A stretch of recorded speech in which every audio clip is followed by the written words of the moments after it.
Ladies and gentlemen, this is the 12th and final round. Right hand, Golovkin steps in and down he goes again. Unbelievable. Mayweather makes him pay. What a rookie mistake. A sensational left hook by De La Hoya. It's facts. I'm the best. You know what I mean? Sometimes I don't want to believe it myself, but it's the truth. I'm the best. I'm going to show you how great I am. From Southern California, this is the Last Round Podcast. Welcome back to episode 125 of the Last Round Podcast. Wherever you're at, however you're listening, we appreciate it. Whether you're on Spotify, Apple Podcasts, Stitcher, Boxing Socials, YouTube channel, our new India's mobile application, Geo7. I hope I'm pronouncing that right. I apologize if I'm not, to our listeners in the country of India, but that's becoming a very popular app on our statistics behind the scenes here at the Last Round. But this week, jumping right into it, this week we welcome play-by-play announcer, commentator for Triller Fight Club, for Major League Wrestling, also known as MLW, and the host. You may see him, especially boxing fans. You may see him on the Premier Boxing Champions cards on Showtime, Fox. He's always at the press conferences, the post-fight press conferences. He's all over the PBC banner most of the time. And I think he's also done some work on DAZN and some other boxing promotions. He's been all over. If you're a boxing fan, you've definitely seen him on your television screen. Ray Flores joins us this week on the Last Round. Thanks a lot for joining us, Ray. Oh, the pleasure's all mine, Mike and Danny. It's honestly, congratulations on all your success, and couldn't be happier for you guys. We definitely appreciate that. Something coming like that from you, we definitely appreciate that, Ray. But we've been meaning to get you on for quite a while. Mm-hmm. People love, obviously we're a boxing podcast. People love when we get fighters and coaches, trainers and stuff like that. But we always get direct messages and requests and tweets and stuff like that about getting other people around the sport, like commentators, play-by-play hosts, announcers and stuff like that. Or even people behind the scenes in marketing and stuff like that. People want to know about the other aspects in the sport of boxing.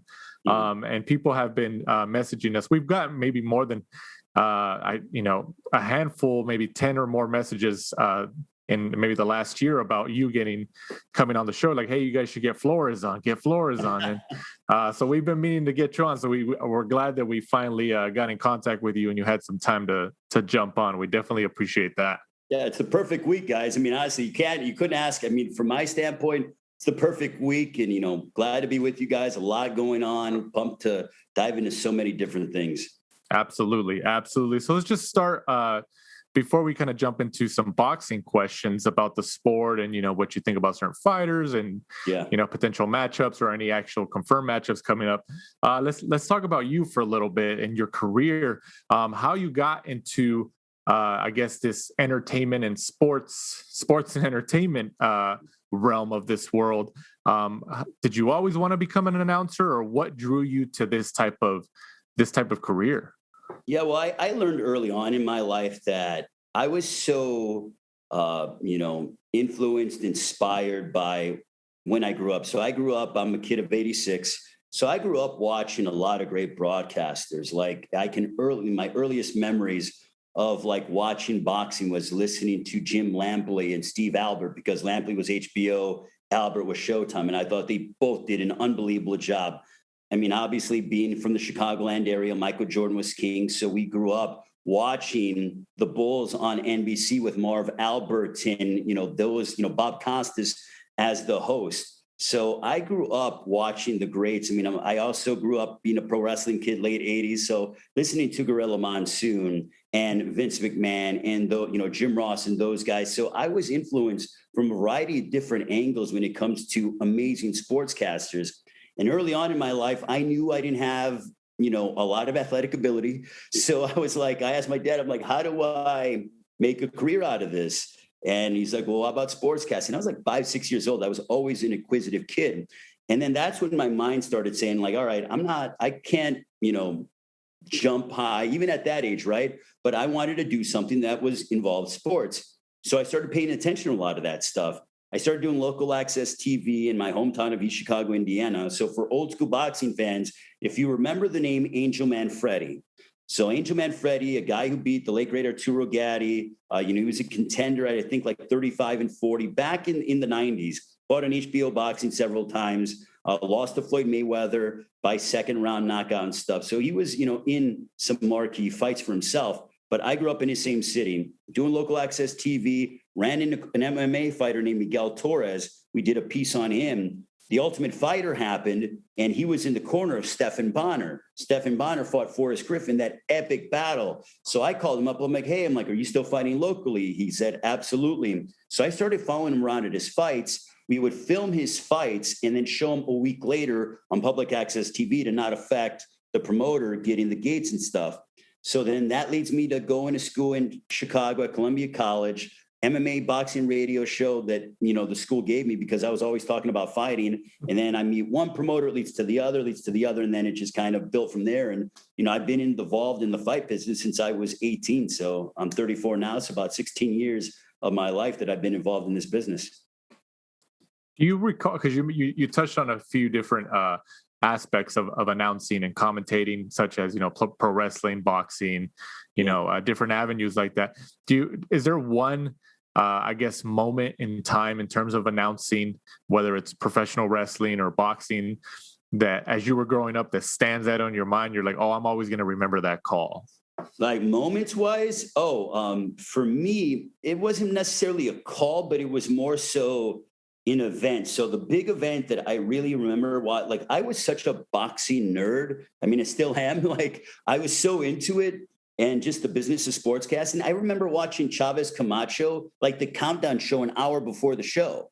So listening and watching Jim Hill and what they were doing on the pay-per-view, and then watching Steve Albert and the presentation of that, with the fight doctor, Ferdy Pacheco and everything. So I remember that whole broadcast from start to finish. I work with Joe Goosen now on FS1 telecast. I remember watching Chavez Halgan, 132,000 people. The first fight on the pay-per-view was Azuma Nelson defending his championship against Gabriel Ruelas. Joe Goosen was his trainer. So it just goes, and I was 6 years old watching this, but it's just crazy at how life comes full circle for you if you keep along the path that you feel like you're destined to be on. In terms of your career as you were beginning, when did you really receive your first big break in the business?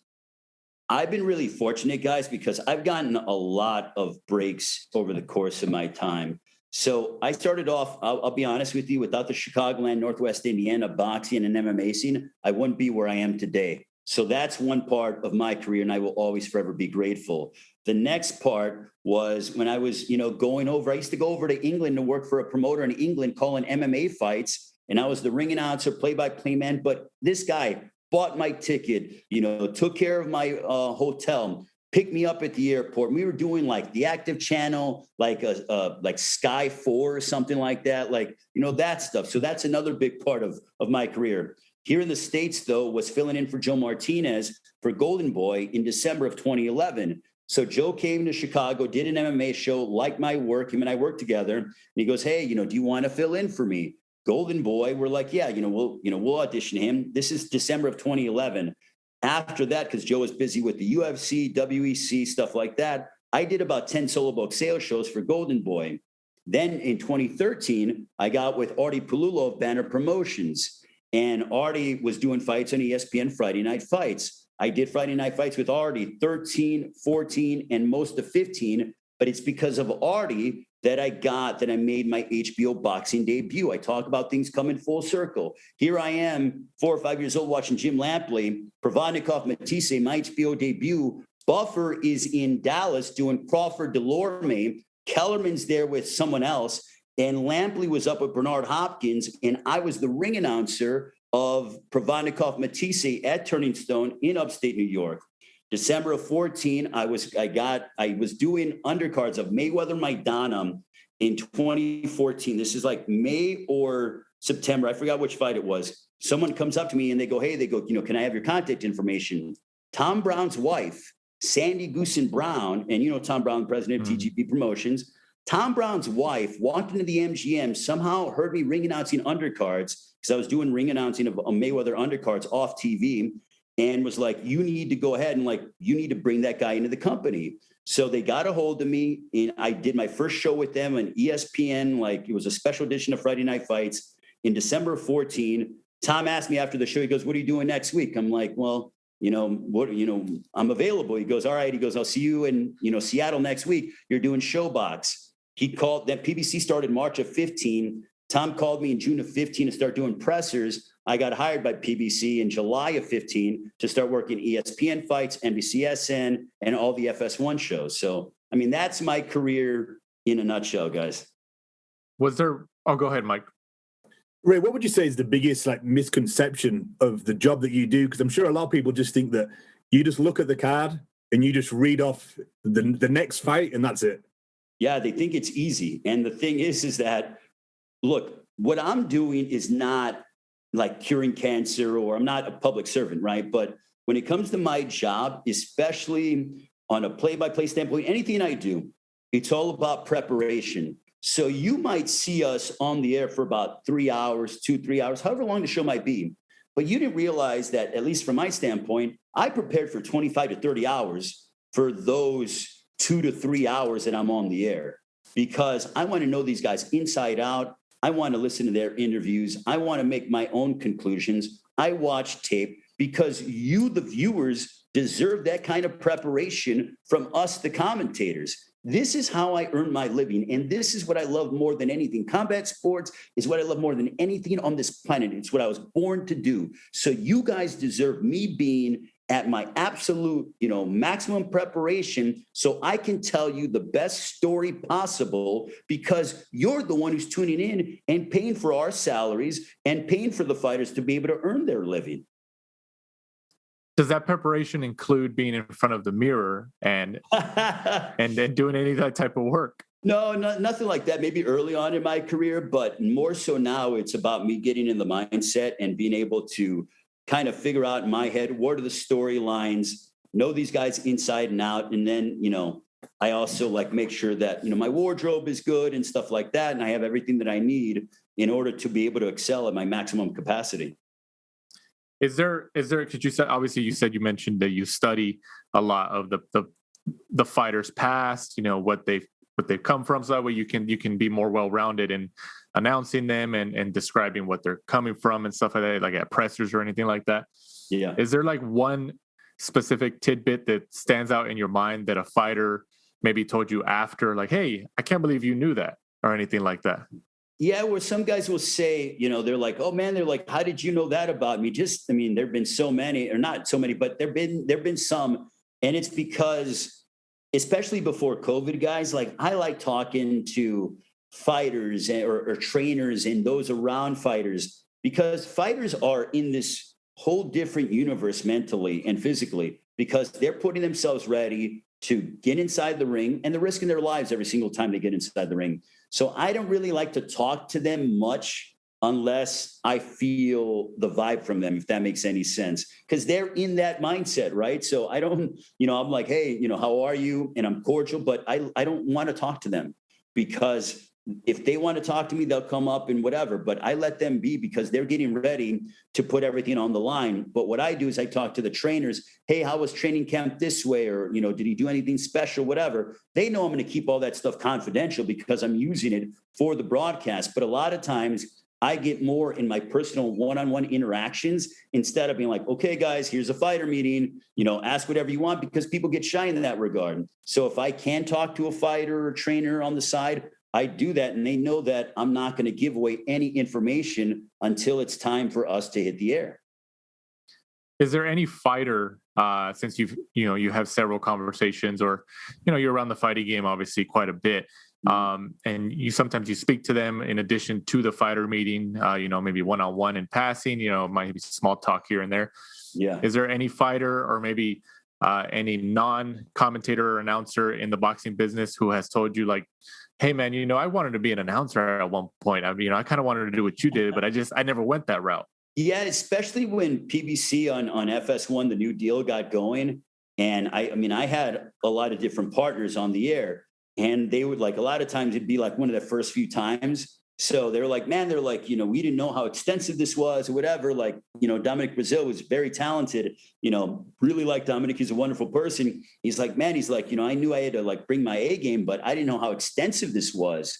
And I've had people that they don't realize how much traffic it is. Like we're conducting traffic on the air, getting from one element to the other, and how focused we get when we hit the air. I mean, it's literally like a laser focus because I'm just so locked in with my producer. I'm locked in on the fights. I'm locked in with my partner. There's a lot of different things going on that I have to handle and manage. But you know what? I love it. I thrive on it. And it makes me who I am as a person. There's some fighters, and not just fighters, but athletes in general, who make a pretty smooth transition post-retirement from their sport into the commentating desk. Since this is your profession, you obviously have a better eye than most. Is there anybody out there in the boxing world, or maybe even MMA world, or in addition professional wrestling, that maybe you could see based on your interactions or from what you've seen over the years, that you could see make that transition smoothly, maybe post-retirement? So guys that aren't in the business already, or guys that are fighting right now that might be able to make that transition? Let's do guys that are fighting right now, and then we'll do guys that aren't in the business already. Okay, you know who I like? Who I worked with him one time, and this is when he was like 21 years old. David Benavidez is a guy who's pretty in depth and detail orientated with things. He can watch something and really be like, he needs to pop his jab more. He has good instincts, if that makes any sense. Like a lot of times, sometimes I would like talk in broadcast terms, but it's like, as you guys know, but it's like he has good instincts and he knows like, okay, he needs to do this. And he did a really good job of getting in and out of that. So that's the guy that comes to mind. I mean, a guy who I think would be unbelievable in commentary, but he makes way too much money on the MMA realm is Conor McGregor, because Conor is very philosophical and visualizes, and he can pick up on things very quickly. Like I've seen a lot of interviews that he's done, and he's so into the sport of MMA and understanding the small details.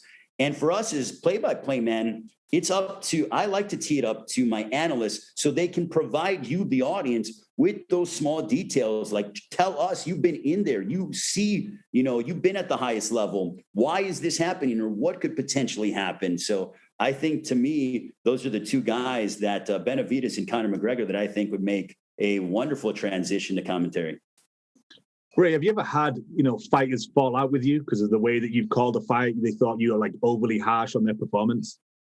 I mean, I wouldn't say that I've had falling outs, because it doesn't make any good for me to rag on a fighter, which I don't, but I also have to call it objectively down the middle. What I'll tell you, Mike, is that I have been stopped in elevators and stuff and be like, hey, why did you think I lost this? Or why did you think this? And, me being the person that I am, maybe it's because I grew up in East Chicago, Indiana. It was like, I'll sit and I'm like, hey, well, tell me what did you have a problem with? I answer and I fess up to everything that I say. I'm not one of those guys that is going to say something crazy or whatever and then run away or not see these people. It's like, if I'm saying something on the air, I realize that over the course of my travels, you may not agree with what I'm going to say, but I will stand and we can talk and you can tell me, why did you say this? And I'll tell you, I said this because of A, B, C, D.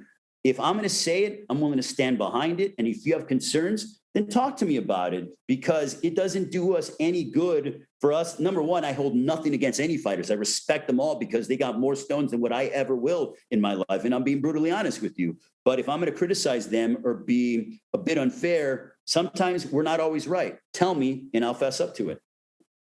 And Ray, what's your opinion on, because this always does the rounds on Twitter every few months, but what's your opinion on when people say that, someone like yourself, like you can't have an opinion because you haven't boxed? I think that it's ludicrous to me, because if you look at every other professional sport, you have baseball writers who didn't play in Major League Baseball, NFL writers who didn't play in the NFL. Do people not realize how important or how special it is to make it to that extremely high level.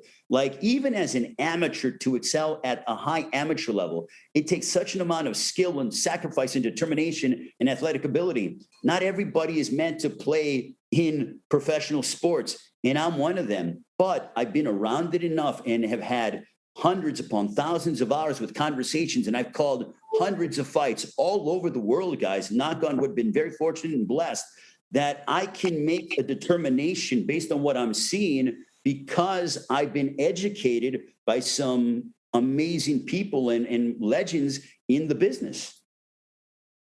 You touched on Conor McGregor a couple minutes ago, Ray. You were involved in the Mayweather-McGregor gigantic event in 2017. How was that, being in front of those two types of personalities, especially at that moment in time with all the attention, all the eyeballs that were tuned in to not just the fight, but, the pressers themselves got millions and millions of views. It was probably up to this point thus far was the greatest moment of my career because of the fact that you have the two biggest personalities that boxing and MMA have ever seen, the two highest prize fighters by far in their respective sports, Floyd in boxing, Conor in MMA. And you have these larger than life personalities. It was like the perfect storm that came together. And when I got on the tour, they told me I'm official, I'm locked in. I was like, okay, this is going to be unbelievable. And every city we went to, LA, Toronto, Brooklyn, London, they were all rocking. I mean, they always say about what it was like to tour with the Beatles or being a Chicago kid again, what it meant like to travel with Michael Jordan and the 96 Bulls. I got a small taste of that traveling with those guys, Mayweather and McGregor, and just every city, the energy was off the charts and the passion from the fight fans. And not only that, but watching their work ethic. Here are two guys who had hundreds of millions of dollars in the bank, and yet they work harder than anybody that I've ever seen in my life when it comes to promoting their event. And the fight itself would have sold 3 million pay-per-view buys. But their hustle and their work ethic, every city that we went to, this was a 96-hour grind, guys, mind you. It was like nonstop, literally Tuesday, Wednesday, Thursday, Friday, and they didn't stop. That's why they drew the second highest amount of pay-per-views because of how hard they worked. It was their names, yes, but they worked hard. Floyd even had to tell us, a couple of the PR people, hey, like if they answer questions, they're like, all right, one more. He's like, no, I'll take another 4 or 5. Conor the same way. These guys hustle even at their level. Would you say, and probably not, but would you say, you said that was probably the biggest moment in your career up until this point. Prior to that, to those moments at least, because there was always multiple moments in those events. Yeah. When did you, maybe what was the closest feeling that you got before that fight in terms of an event? Like what's the closest you came to feeling to something like that? Well, it was for me personally was doing Prograis-Redkach Matisse. So, I mean, on HBO Boxing After Dark. And this was at Turning Stone where I grew up at Turning Stone in this sense.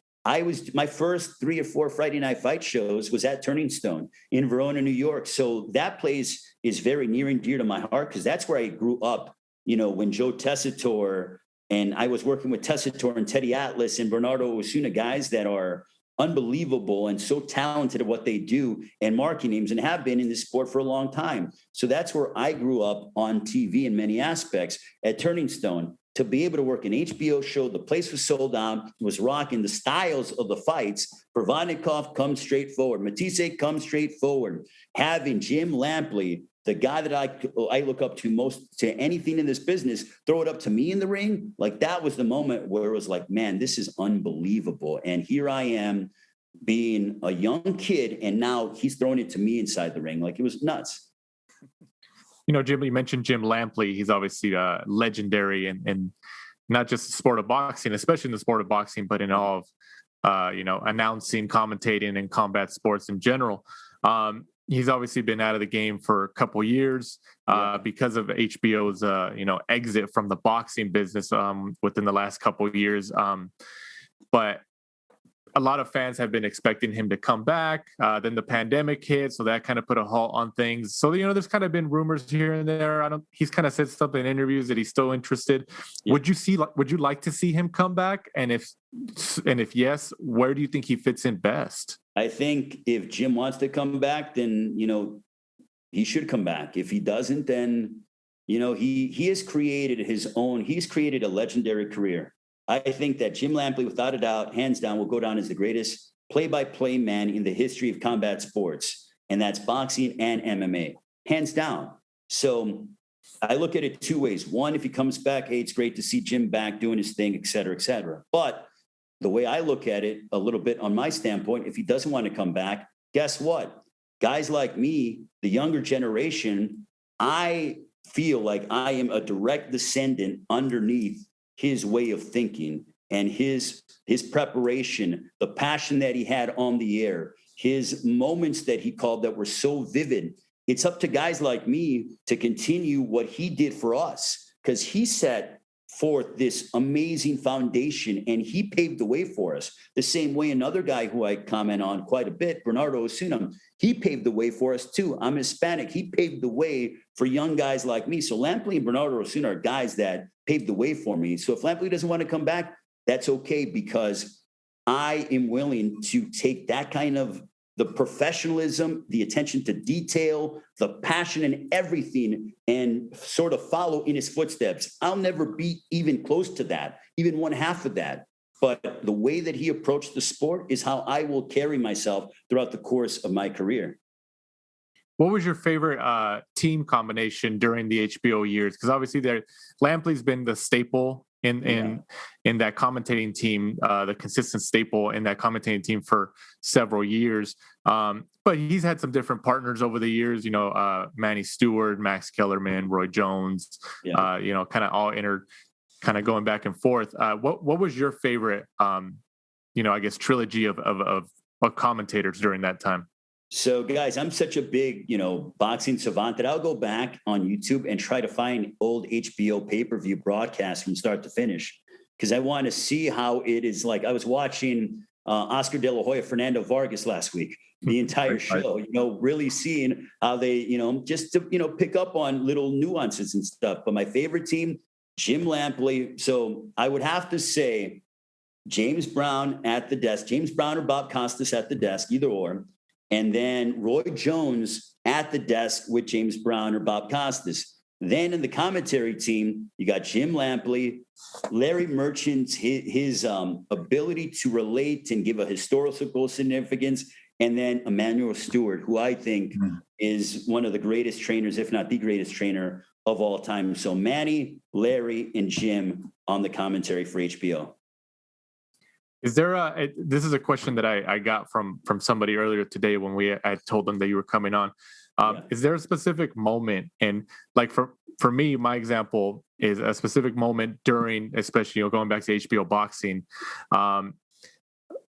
There's a specific moment when the fighters come together face to face in the ring, the referee gives his instructions, where the commentating team just stays quiet for a minute or two while that goes on. And then the fighters go to their respective corners, and then they still stay quiet until that bell rings, and then they jump in. For me, that's something that I've always appreciated, because it builds to that moment. Is there certain little minor details like that you appreciate and stuff like that? 100%. So for me, and I'm going to pull back the curtain on you guys a little bit, is that when a knockout happens, then you won't, unless it's quick, to where it takes me a little, like another second to be able to react. When a knockout happens or knockdown happens, you won't hear me. Why? Because you need to hear what the referee is telling the fighter. And you need to hear if the doctor jumps in, if the corner jumps in.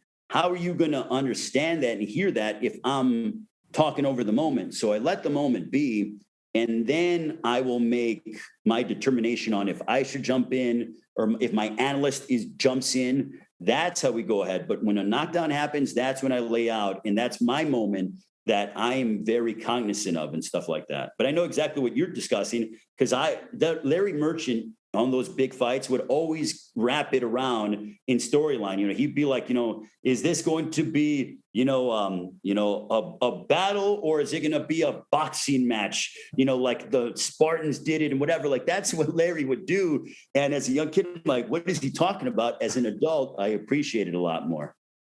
Is there certain people in the business right now, commentators, especially commentators primarily, that you haven't worked with that you would one day like to work alongside with?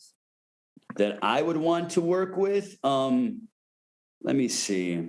Because, obviously you work with a lot of people up until this point, and you still are. I'm trying to think of like the broadcast teams and stuff like that. You know who I want to work with? Raul Marquez. I want to work with Raul, like me doing play-by-play, Raul being an analyst. I think Raul Marquez is so smooth, so detail-orientated. He doesn't talk over your head like crazy, boxing knowledge, whatever, but still gives you that old fighter perspective. He breaks it down so well. He's so smooth on the air. I think Raul is absolutely top quality stuff. Do you speak Spanish, Ray? Because you mentioned you were Hispanic. I do speak Spanish, but I don't speak it well enough to go ahead and call fights in Spanish. Oh, okay. That was going to be my follow-up. If you'd be comfortable to ever call a fight in Spanish. I'll leave that to, guys like Jaime Mota and, the guys that do it at ESPN Deportes and stuff. Right. Like Bernardo Osuna. He's pretty good. He's pretty solid. Bernardo and I did a fight together in Puerto Rico in 2013 or 2012, and it was like 100 degrees in there, and I was wearing a tuxedo, and I was like sweating throughout the entire night and stuff like that. So, but Bernardo is unbelievable.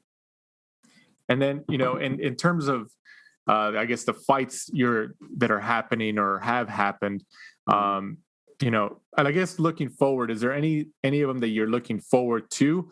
There's obviously some that have been confirmed or they're likely to fight, or is there any that you'd like to see just as a fan, not even just as a person in the business, but just as a fan?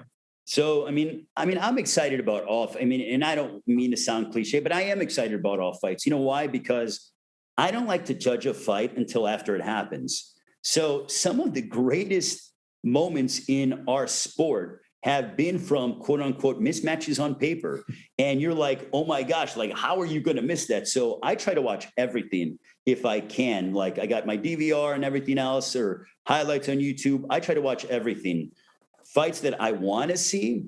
I want to see Spence Crawford. I think everybody wants to see that. I think that's a foregone conclusion. Also, I want to see Canelo go up there against the likes of Caleb Plant. I want to see him fight a David Benavidez. I want to see him fight a Jermall Charlo. So that's, those are fights that I definitely want to see. Another fight that I want to see that I think would be absolutely bananas is Joe Smith Jr. and Arthur Beterbiev, because those guys talk about throwing sledgehammers. Like I ring it on when Joe Smith was a major underdog in Chicago against Andrew Fonfara. He knocked out Fonfara in the first round. Fonfara was supposed to fight somebody else who escapes me at the moment. Joe Smith was brought in on 3 weeks' notice. And I remember the consensus in the boxing community was like, oh, who's this Joe Smith guy? Or, they, dusted off a club fighter, this and that. And it's like, listen, I'm like, we'll wait and see. I want to give it benefit of the doubt. And what happens first round, he comes out, blast Fonfara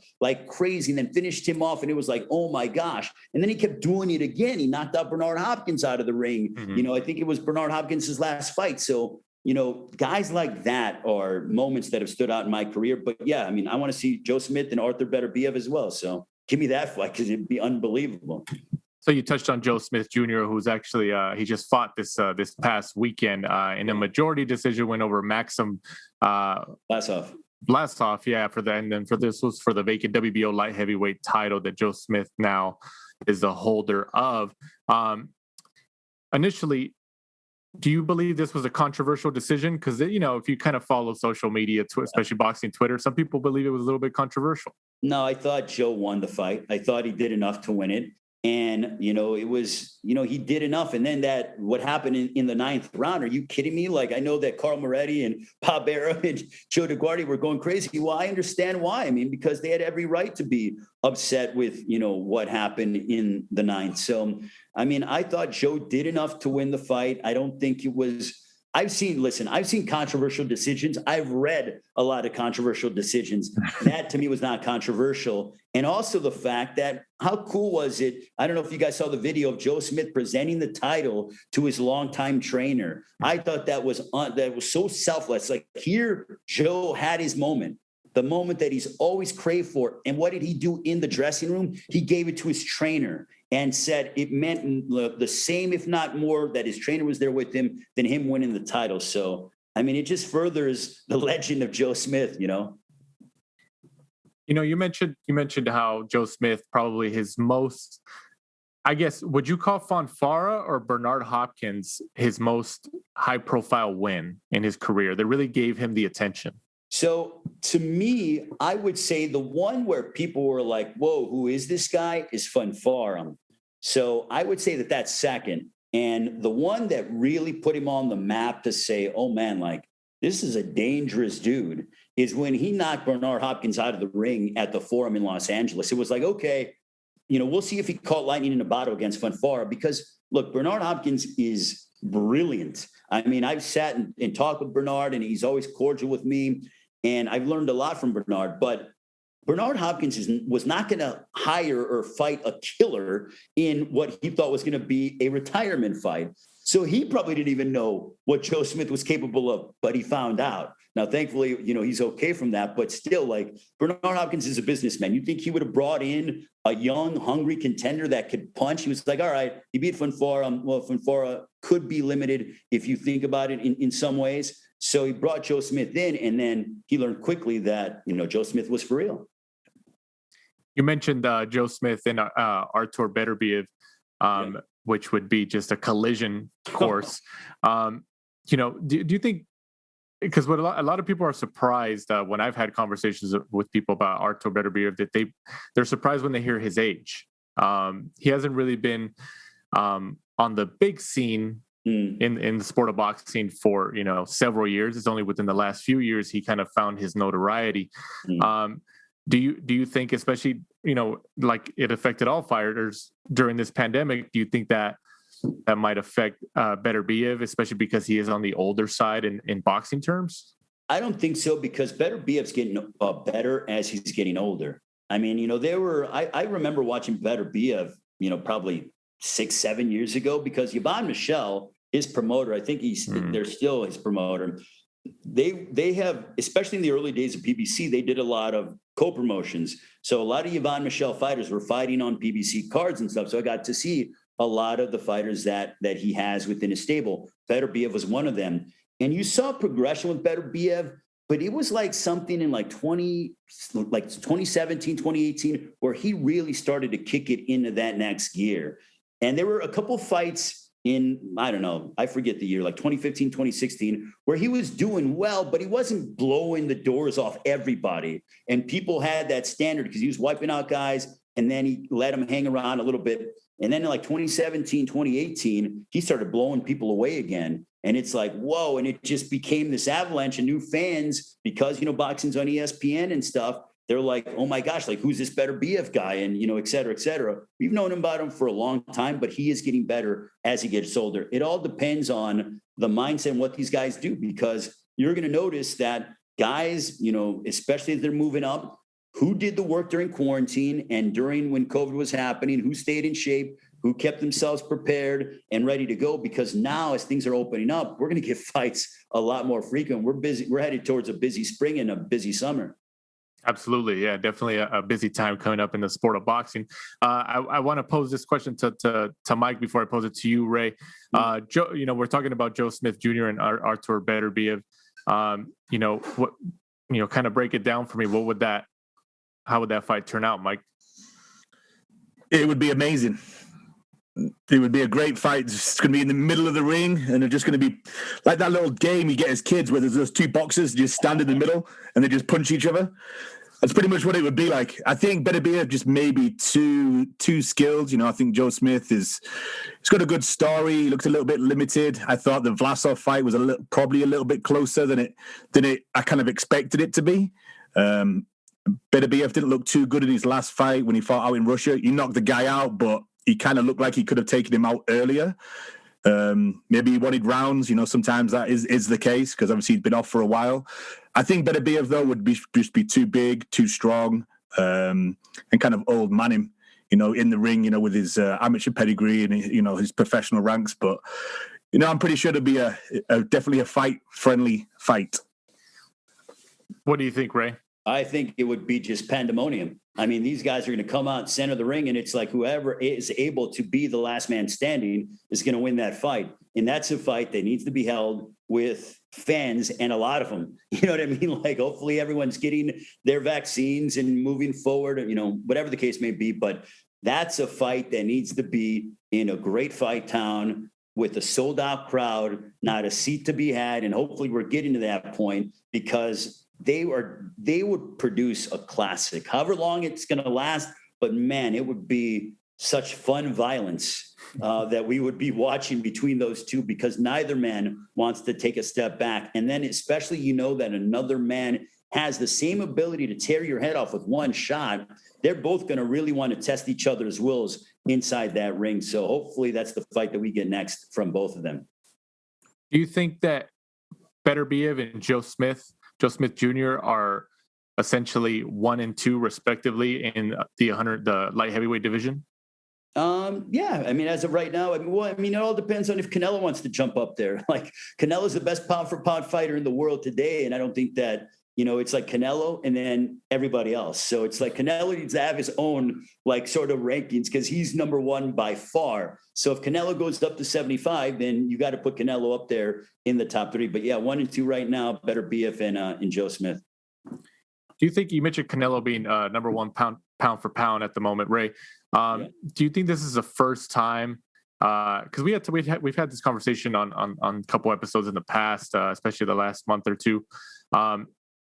I feel that Canelo's the first, I guess, non-controversial pick at number 1 in the pound for pound list, even though it's very subjective. It's very subjective, but he's the first, I guess, universal number 1 pick since Mayweather. Because when Mayweather was active, nobody argued that he was number 1. And then since then, until Canelo, maybe this last year or so, I feel like Canelo has now taken that universal spot. Am I wrong in how I'm describing that? 100% spot on. And you know what? I think, how fitting is it? We talk about things coming full circle, that Canelo lost to Mayweather in September of 2013. And it was like, okay, he got a lesson, et cetera, et cetera. How's he going to respond from this? I mean, his work speaks for itself.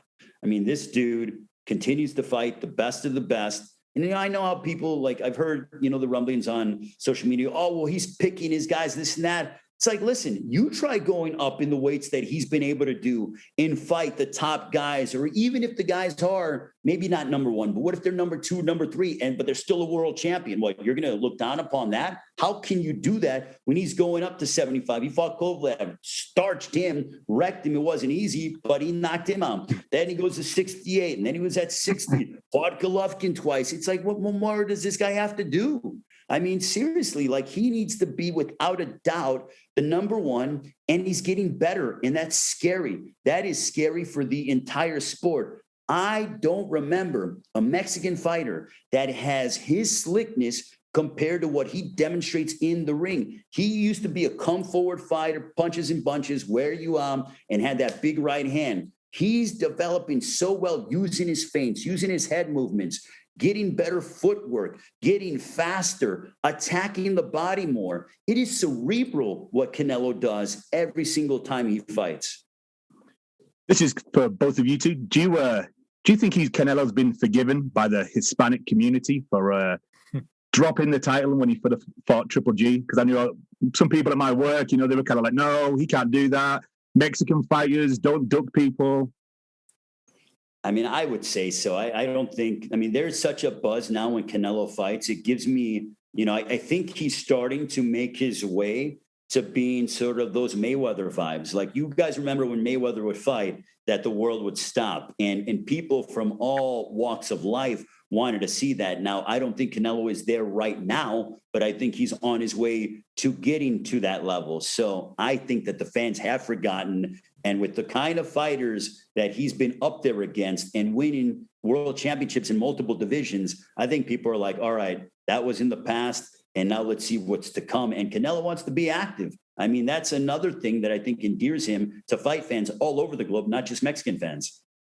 Yeah, I agree. Obviously, it was he got a lot of criticism during that time frame for doing that, because people at the end of the day, it was a thirst to see a fight like that. They wanted to see. I mean, like we mentioned, sometimes there's people who criticize, even now, they criticize Canelo, saying, "Oh, he's not number one. He picks his opponent. He fought, a failing Kovalev, even though Kovalev was a world champ at 175 pounds." There's just some people who just will never cut you the break.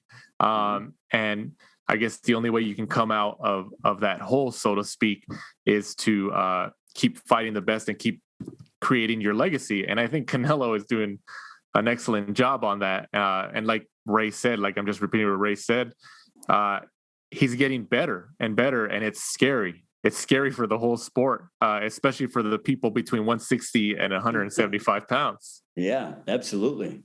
Absolutely. Yeah. Yeah. And then also a fighter who also fight this weekend, who I believe you've announced quite a few times, Jaron Boots Ennis remains undefeated at 27-0, gets the 6-round KO actually over Sergey Lipinets.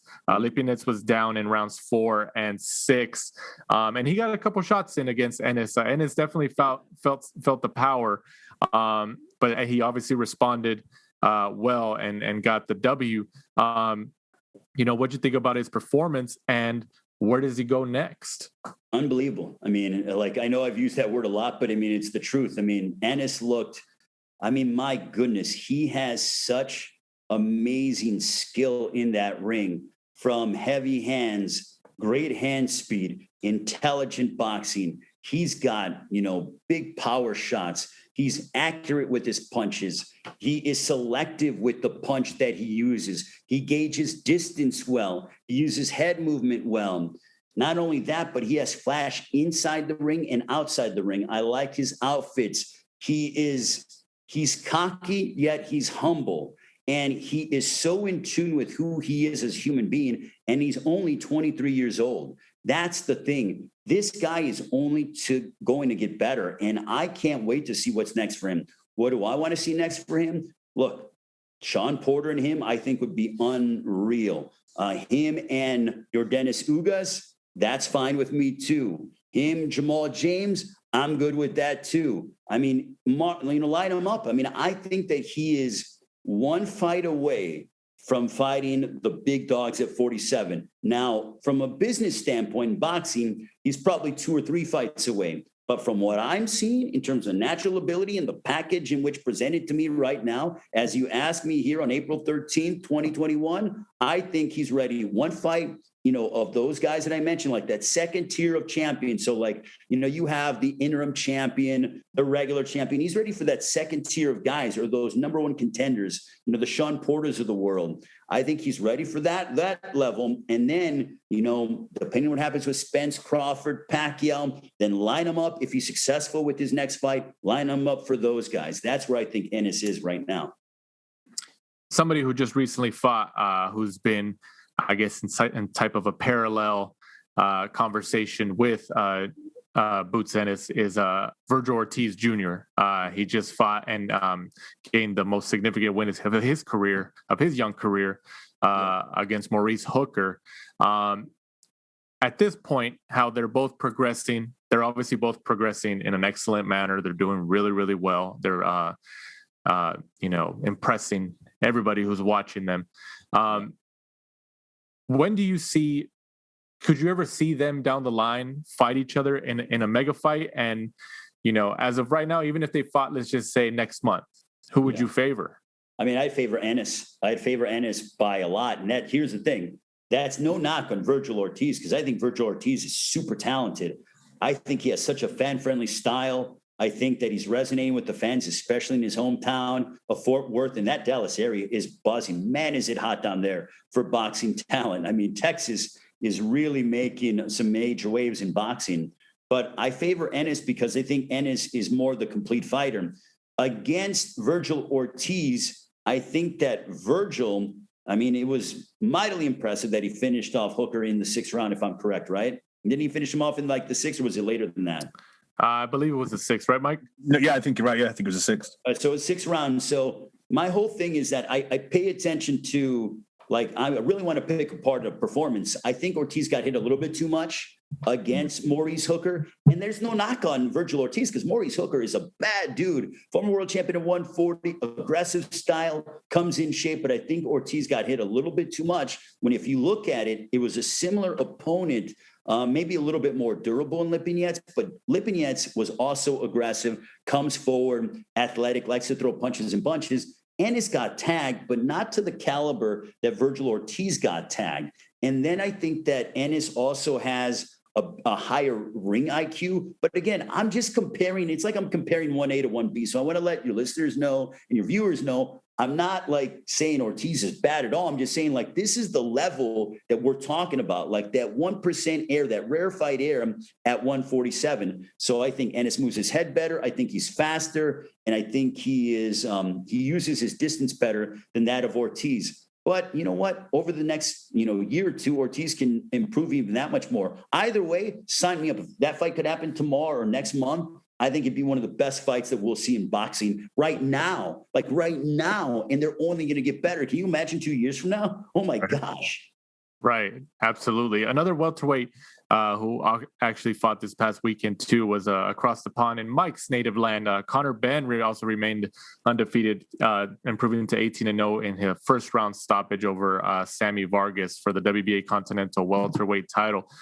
I think Conor Benn, and Mike's a little bit more familiar with Conor Benn as a UK fighter, but they've mentioned Conor Benn's name around Ennis because, Ennis obviously fought this past weekend. So, both young fighters kind of fighting up the ranks and trying to find their way into the thick of that competition in the Porters and the Garcias and the Spence and the Pacquiao.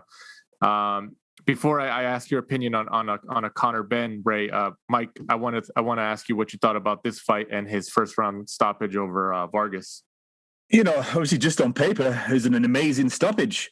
Samuel Vargas has been in there with a lot of big names, come up second in all of those fights. But, against Virgil Ortiz, Errol Spence, Amir Khan, they all went rounds with him. Whereas Conor Benn got him out there in, I think it was like 82 seconds, which kind of shows, as soon as he kind of, caught him, you could see Vargas kind of stumbled. Conor Benn just jumped on him, and that was it. Had him up against the ropes. He was kind of taking those shots where his head was kind of flying back, and I thought the referee did the right thing and, pulled him out of there. I still think he's a little bit raw around the edges. Sean Porter was another name that everybody seems to get linked to in the welterweight division. I think that's kind of a step too far. I think because of the Benn last name and a couple of recent victories, I think then they're pushing him up a little bit too quickly. I don't think he's up there with you, Sean Porters and those guys in the topper parts of the welterweight division. Putting him in there with maybe like an Amir Khan, Kell Brook, someone that has that name recognition but is coming down the hill rather than going up the hill. But in the same instance, what does that bring to the table for Amir Khan and Kell Brook? When they can fight each other for probably a bigger purse, they're not fighting some, young, hungry lion. So it's kind of, what does he bring to the table for them apart from probably a good ass kicking? So I don't think they'll take it. I wouldn't mind seeing him fight a guy by the name of Sebastian Formello, who fought Sean Porter. And I mean, Formella's a young kid, learned a lot in that fight against Sean Porter. He didn't win a round, but you know what? Formella's a kid who's was undefeated at the time.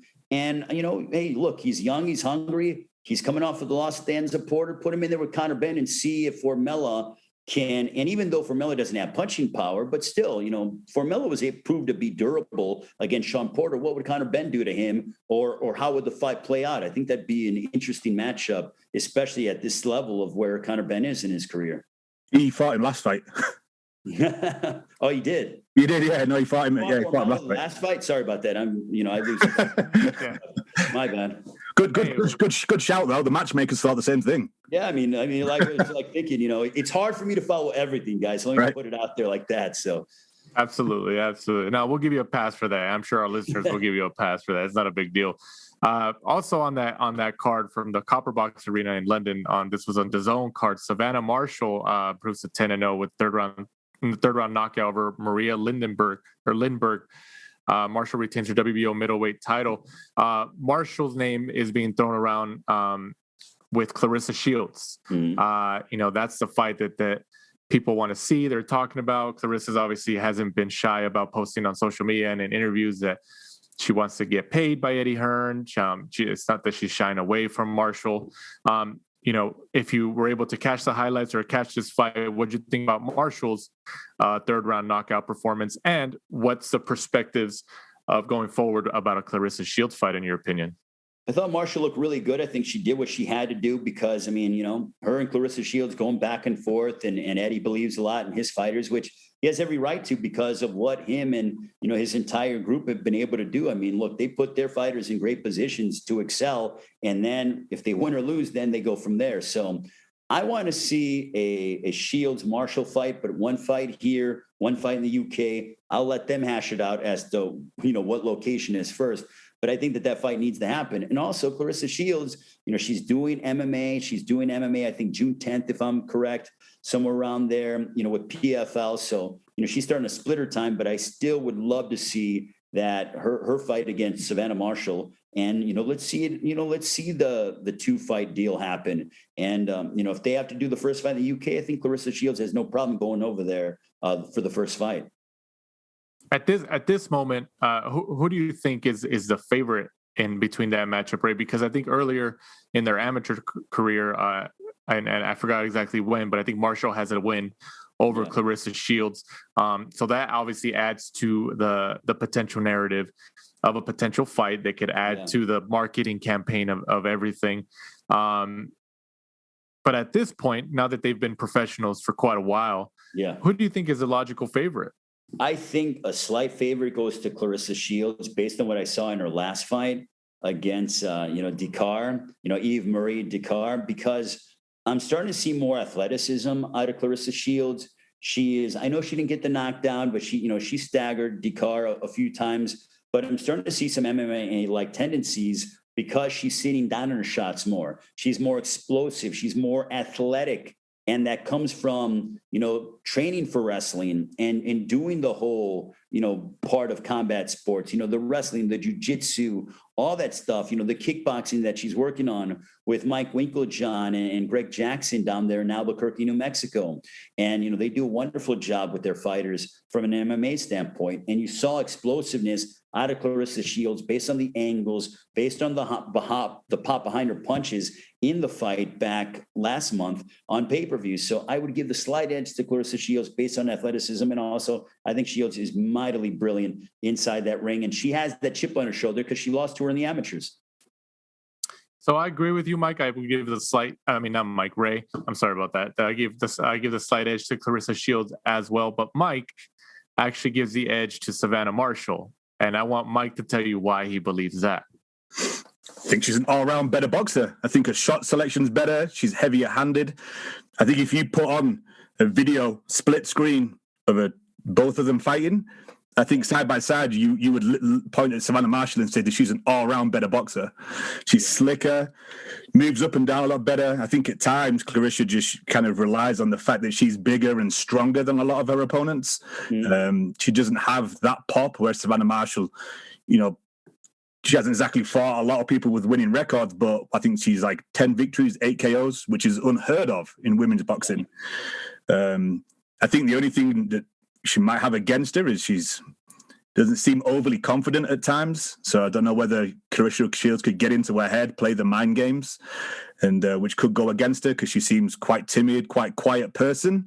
But when she steps through the ropes, she doesn't. And they also have a professional opponent that they've both fought in Hannah Rankin, who went to a decision with Shields, and Savannah Marshall knocked her out.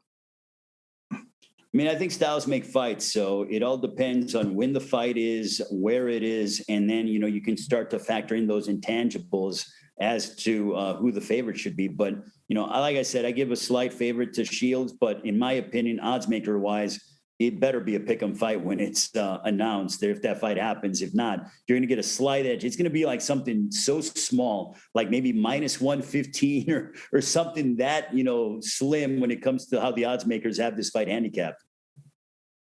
Also on that card, another female fight. Shannon Courtenay gets the 10-round unanimous decision win over Ebony Bridges. Courtenay becomes the vacant WBA bantamweight world champion. This was a very entertaining fight. Bridges, you can see just by looking, even if you didn't watch the fight, you just look at Bridges' eye, how it was closed. That just makes you want to see, like, oh, I need to watch this fight now. Mm-hmm. Were you able to watch this fight or catch the highlights, right? And if you did, what'd you think? Man, they went at it. It was a fun fight to watch. And I hope we see more of those fights. I mean, not necessarily back to back from those two fighters, because that's not healthy either. But I mean, they brought it.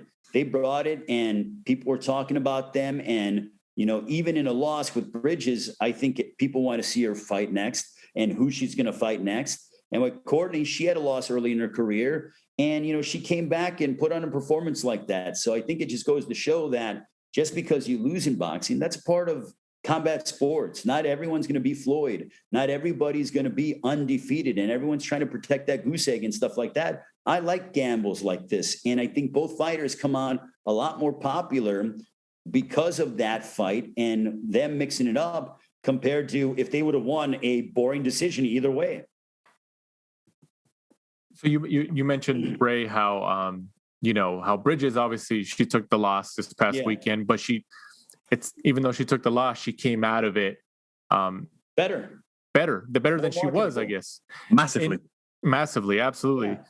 Ray, in your experience and how many fights that you've called over the years up until this point, and obviously you're going to call more going forward, because you do call most of the events from beginning to end, from like 2:00 in the afternoon to 10:00 at night. You're there pretty much the whole time.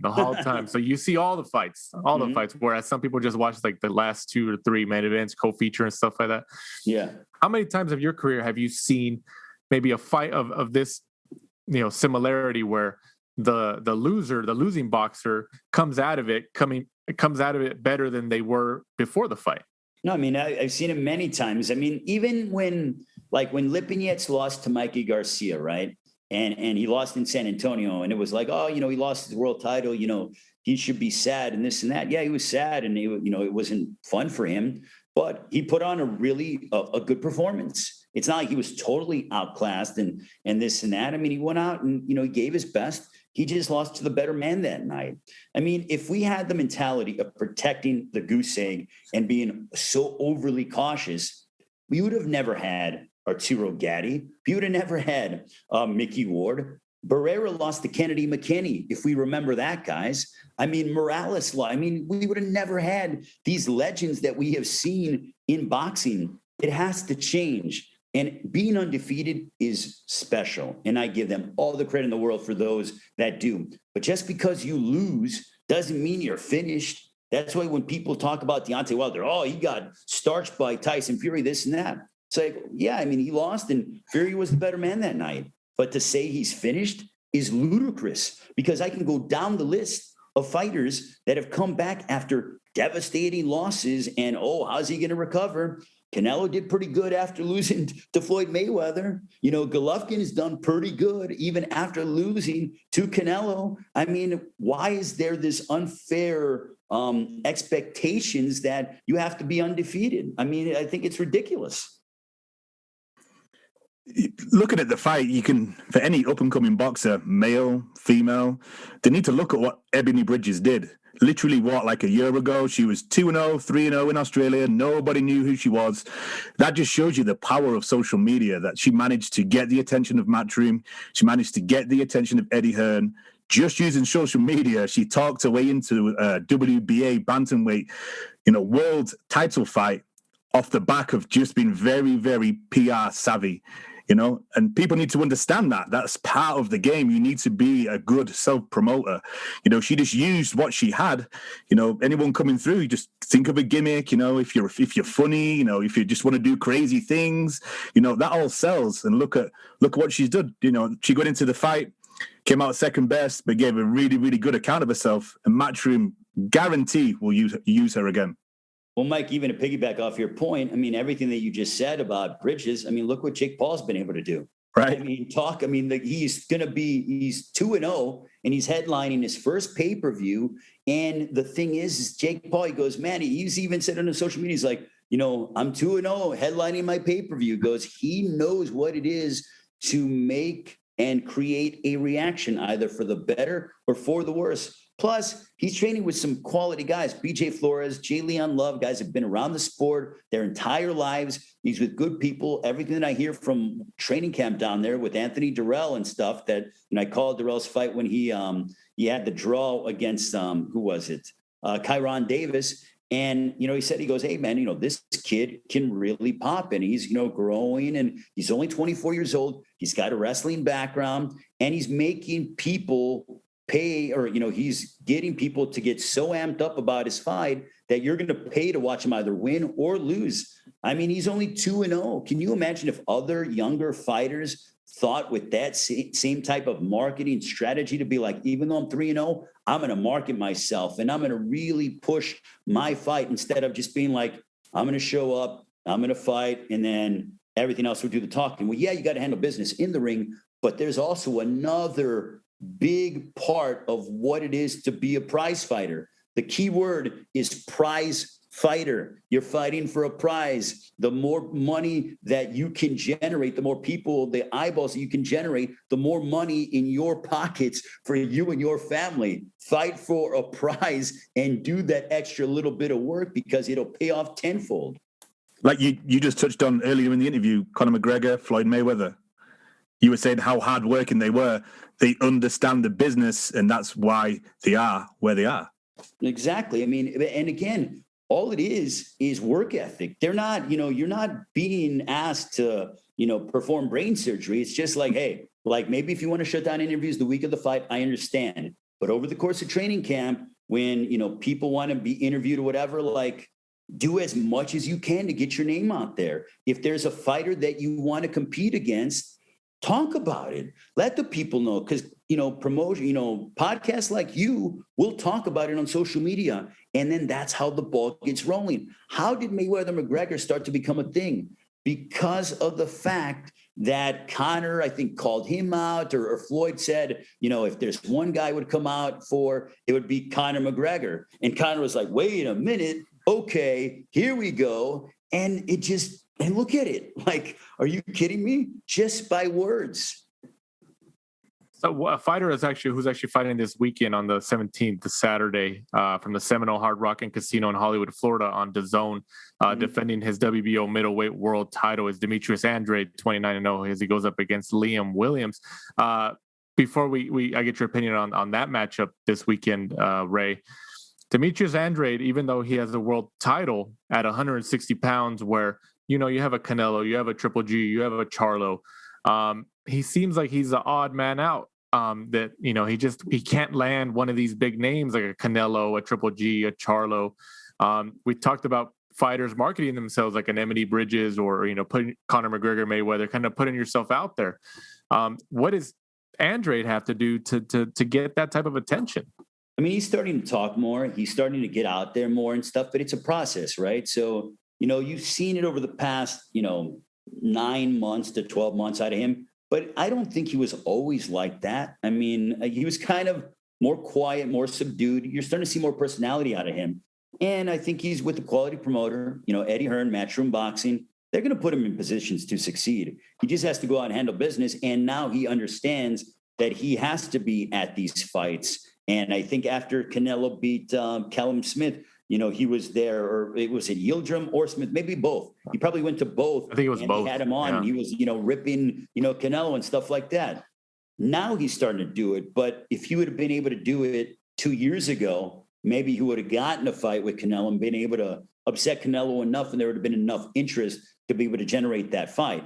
it still could happen because of where Andrade is. And, he's with Eddie, and I think Eddie's brilliant at, what he does as a promoter and stuff like that. So I just think it takes a little bit of time for people to be like, wait a minute, like, where did this come from out of you? Now you're being bombastic and calling guys out. So give the public a little bit of time to grasp this new Demetrius Andrade. And I think Andrade will get a big fight soon. And what do you think about his matchup this weekend against Liam Williams?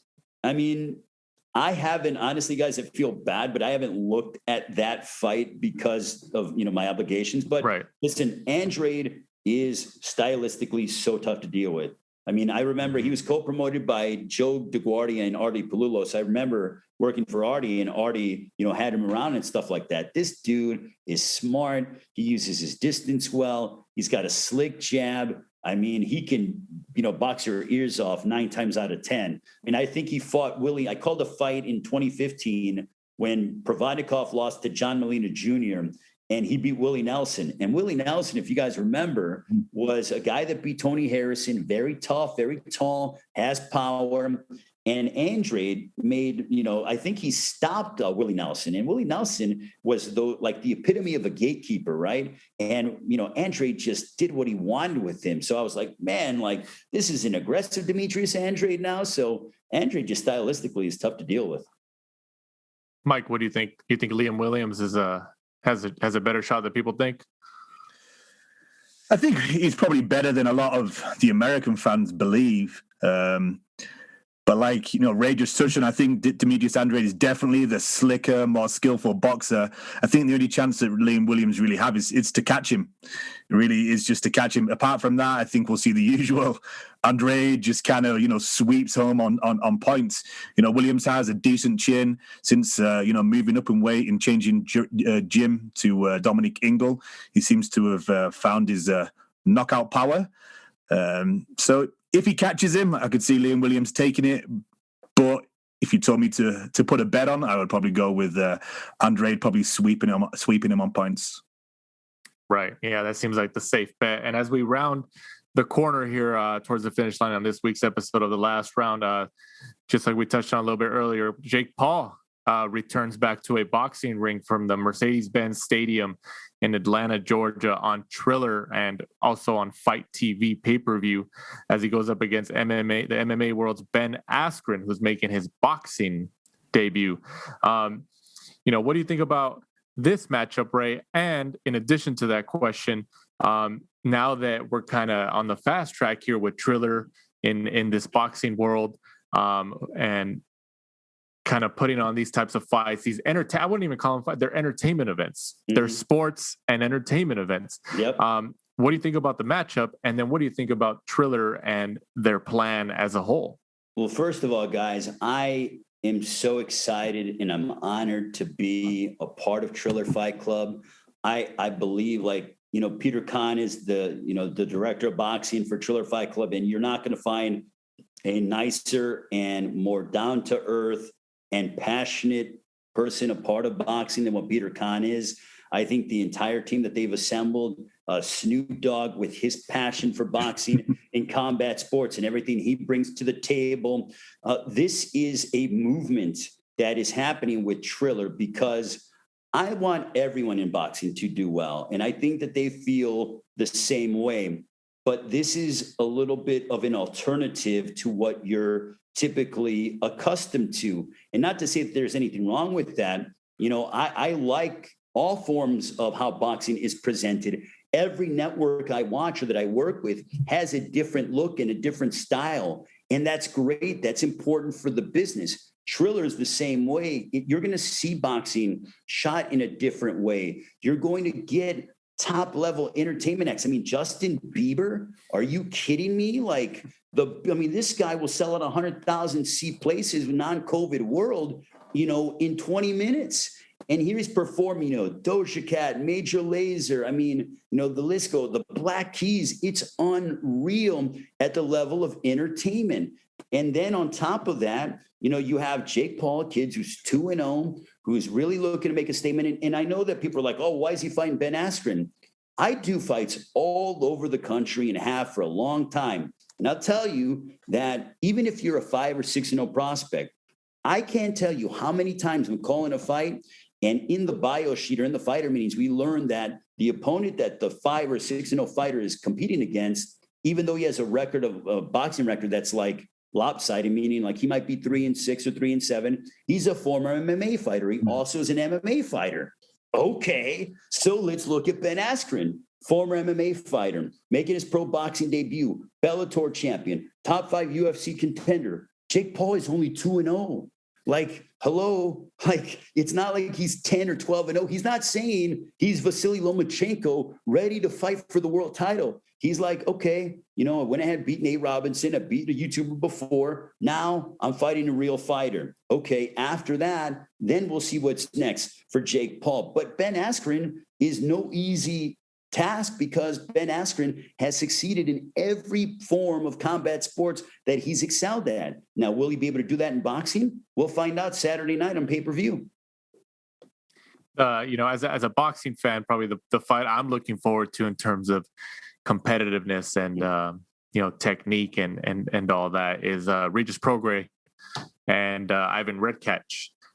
That's the fight I'm definitely looking forward to this weekend. What do you think about that matchup, Ray?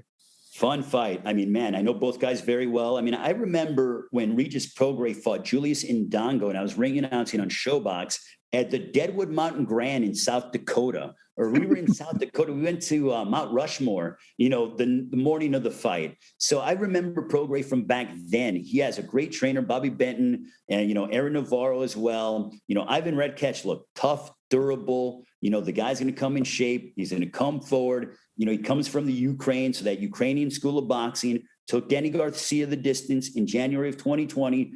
6 months before that, beat Devin Alexander when Alexander was on his comeback, and Redkach beat him, finished him off, I think, 4th, 5th round. So you can't ever discount Ivan Redkach. And for Regis Prograis, 32 years of age, former super lightweight champion of the world, and now he's being exposed to a new audience. So not just the hardcores or fight fans, you're being exposed to people that are just Jake Paul fans or that are just Justin Bieber fans. And Regis Prograis can make a statement, either one of them can make a statement to get some of those fans and the general population to start following their boxing career. So this is big for both men.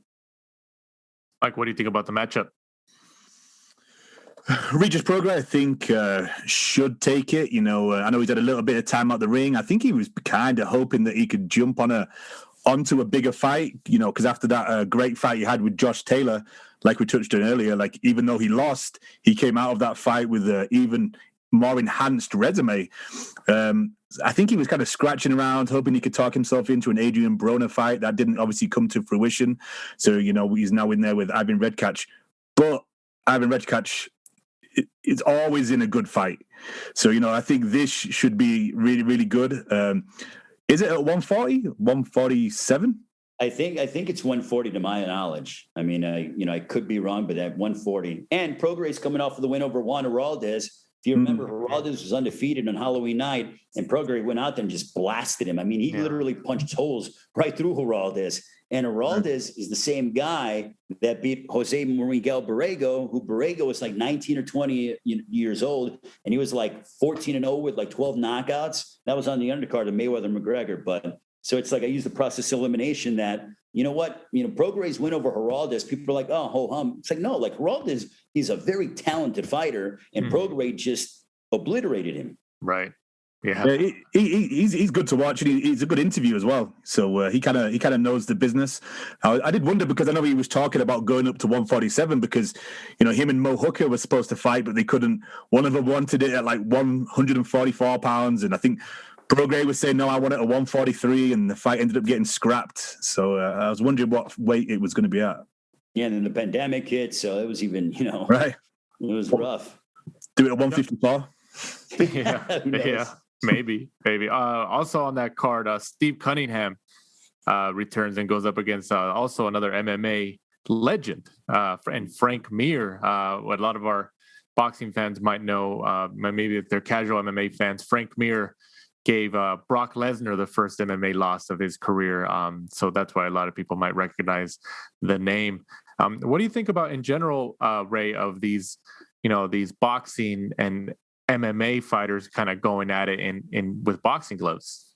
I don't mind it because it's entertainment. Steve Cunningham is just former world champion. I think, aside from Deontay Wilder, the only guy to put down Tyson Fury in the course of his career. So, Steve Cunningham's the real deal. But again, Cunningham's not saying, hey, guys, I'm coming back to be, world champion, this and that. He's like, all right, I'm going to come back, see where I'm at, take this opportunity against Frank Mir. Frank Mir, same way. Frank Mir, former UFC heavyweight champion in the world. He's fought some big poppers in, the octagon. And I know boxing's different, but also Frank Mir is going to have a 40 to 50 pound weight advantage in his favor. So anything can happen. The thing is that be ready for anything on Saturday night. All I'm going to tell you is for 4 hours nonstop. Like when you're watching any event, a football game, a basketball game, you have a few minutes to go to the bathroom or, get your drink of choice or get your food, whatever.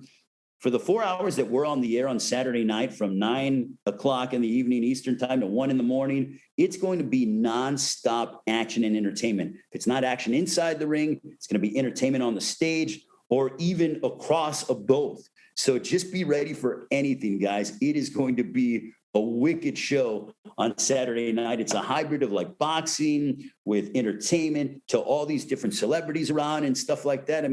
I can't wait. And I think the audience is only going to benefit from that. I feel for you, Ray. You have a terrible job. Man, I can't wait, guys. I'm pumped to get down to Atlanta. She'd probably call in sick that day. Yeah, I don't think so.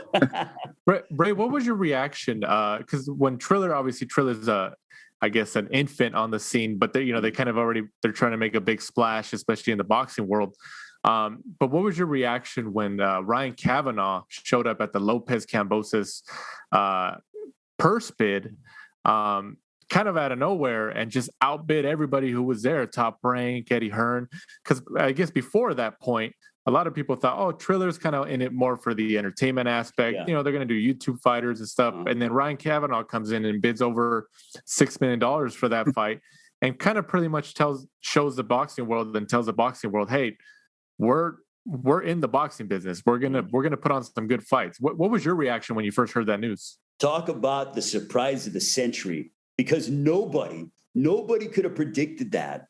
And when he comes out and I read it was like over $6 million, I'm like, whoa, and what I like about that is Ryan Kavanaugh of Triller wanted to make a statement. He was like, this is the guy, this is the fight, and I'm going to win this. And I'm going to prove to everybody that we are a bona fide player.